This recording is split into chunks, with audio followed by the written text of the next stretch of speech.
La misteriosa comisión del profeta Jeremías. Capítulo 5. Arrancar y derribar. El derrocamiento del trono del rey David. Los hijos varones del rey habían muerto, lo mismo que los nobles de Judá. Habían muerto todos, excepto las hijas del rey. Por esta razón es que Jeremías fue a Mizpa para rescatar a las hijas del rey Sedequías. Vamos a leer otro pasaje donde la Biblia nos habla acerca de las hijas del rey Sedequías, las cuales fueron puestas bajo la tutela del profeta Jeremías y de su compañero Baruc. Libro del profeta Jeremías, capítulo 43, versículos desde el versículo 4 al versículo 7. No obedeció pues Johanán, hijo de Carea, y todos los oficiales de la gente de guerra y todo el pueblo, a la voz de Jehová para quedarse en tierra de Judá. Sino que tomó Johanán, hijo de Carea, y todos los oficiales de la gente de guerra, todo el remanente de Judá, que se había vuelto de todas las naciones, donde había sido echado para morar en la tierra de Judá, a hombres y mujeres y niños, y a las hijas del rey, y a toda persona que había dejado Nabuzaradán, capitán de la guardia, con Gedalías, hijo de Ahicam, hijo de Safán, y al profeta Jeremías, y a Baruc, hijo de Nerías. Y entraron en tierra de Egipto, porque no obedecieron a la voz de Jehová, y llegaron hasta Tafnes. La Escritura dice que tomó a todo el remanente de Judá, a hombres, mujeres y niños, y dice a las hijas del rey, es decir, a más de una. Las hijas del rey sobrevivieron a la cautividad, no murieron, por lo tanto la sangre real había sido preservada en ellas. ¿Qué significado tiene este pasaje dentro del panorama bíblico? Este hecho es la profecía de Isaías acerca de la preservación y cuidado de la sangre real con derecho al trono de David. Por un lado, la preservación de la simiente bendita, que es Cristo, Jesús Cristo, y por el otro lado, o al menos a una de las hijas del rey Sedequías, que preservarían la sangre de David sobre el trono de Israel. Dios había prometido proteger a Jeremías contra sus adversarios. Bajo esta circunstancia, la vida del profeta estaba siendo cuidadosamente guiada por Dios. La seguridad también se extendía a un pequeño remanente que escaparía a la cautividad. Vamos a leer Jeremías capítulo 44, versículo 14 y versículo 28. Y presten mucha atención al siguiente pasaje, porque representa la forma en que Dios va a garantizar que el trono de David continúe presente hasta el día de hoy, y asimismo que la simiente bendita, que es Jesucristo, también haya sido preservada para salvación de toda la humanidad. Vamos a leer entonces Jeremías 44, versículo 14 y versículo 28. Y al resto de los de Judá que entraron en la tierra de Egipto para habitar allí, no habrá quien escape, ni quien quede vivo para volver a la tierra de Judá, por volver a la cual suspiran ellos para habitar allí. Porque no volverán sino algunos fugitivos. Y los que escapen de la espada volverán de la tierra de Egipto a la tierra de Judá, pocos hombres. Sabrá pues todo el resto de Judá que ha entrado en Egipto a morar allí la palabra de quien ha de permanecer, si la mía o la suya. Murió el rey de Judá y todos sus hijos varones, pero le sobrevivieron sus hijas. Ahora bien, ¿acaso Dios tenía un propósito con estas princesas que quedaron con vida? Por supuesto que sí. Dios dio una notable profecía y la pronunció por medio del profeta Isaías. Es en este momento histórico de la vida de Judá y de la vida del profeta Jeremías, porque aquí es donde tiene su cumplimiento la palabra dicha por Isaías sobre la preservación y la prosperidad del pequeño remanente de Judá. Isaías fue un estadista, asesor de reyes, poeta, orador y escritor, hijo de Amós. Fue llamado el príncipe de los profetas, valerosamente, fundamentalmente por las escrituras que legó a su nación y a las subsecuentes generaciones de su pueblo. Isaías tuvo 2 hijos, cuyos nombres fueron proféticamente significativos. Uno de ellos es Sear-Jasub, que significa un remanente volverá. Preste mucha atención a este nombre. Y el nombre de su segundo hijo fue Maher-Shalal-Hash-Baz, que significa el despojo se apresura.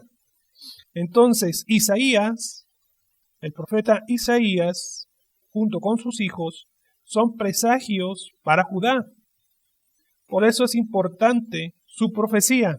¿Qué planes tenía Dios para las princesas que sobrevivieron a la cautividad de Judá y para el remanente que sobrevivió de dicha deportación? Aquí es donde vamos a conectar al profeta Isaías con el profeta Jeremías. Vamos a leer Isaías capítulo 37, versículos 31 al 32. Y segundo libro de los Reyes, capítulo 19, versículos 30 y 31. Esos son los planes de Dios para las hijas, para las princesas del último rey judío en Judá, para las hijas del rey que sobrevivieron a la cautividad de Babilonia. Preste mucha atención, por favor. Y lo que hubiese quedado de la casa de Judá, y lo que hubiere escapado, volverá a echar raíz abajo, y dará fruto arriba. Porque de Jerusalén saldrá un remanente, y del monte de Sión los que se salven. El celo de Jehová de los ejércitos hará esto. Y lo que hubiere escapado, lo que hubiere quedado de la casa de Judá, volverá a echar raíces abajo, y llevará fruto arriba. Porque saldrá de Jerusalén remanente, y del monte de Sión los que se salven. El celo de Jehová de los ejércitos hará esto. Dios protegió la vida del profeta Jeremías y de las hijas del rey Sedequías, rey de Judá, con un propósito: continuar con el pacto hecho con mi amigo el rey David, preservar la sangre real de la corona de Israel. Por esta razón, es posible que el trono de David sigue presente en este tiempo. El trono de David no fue derribado de Judá para luego desaparecer, sino para devolverlo a Israel, para volverlo a plantar, pero ya no en Judá, sino en Israel. Ahora bien, ¿cómo sabemos que ha regresado el trono de David a Israel? Bueno, aquí es donde vamos a conectar la profecía del profeta Isaías con la profecía del profeta Ezequiel. Y lo vamos a situar dentro del tiempo histórico de la vida del profeta Jeremías. Esta es la razón del por qué sobrevivieron las hijas del rey Sedequías. Vamos a leer el libro del profeta Ezequiel, capítulo 17, versículos 22 al 24. Así ha dicho Jehová el Señor: tomaré yo del cogollo de aquel alto cedro, y lo plantaré.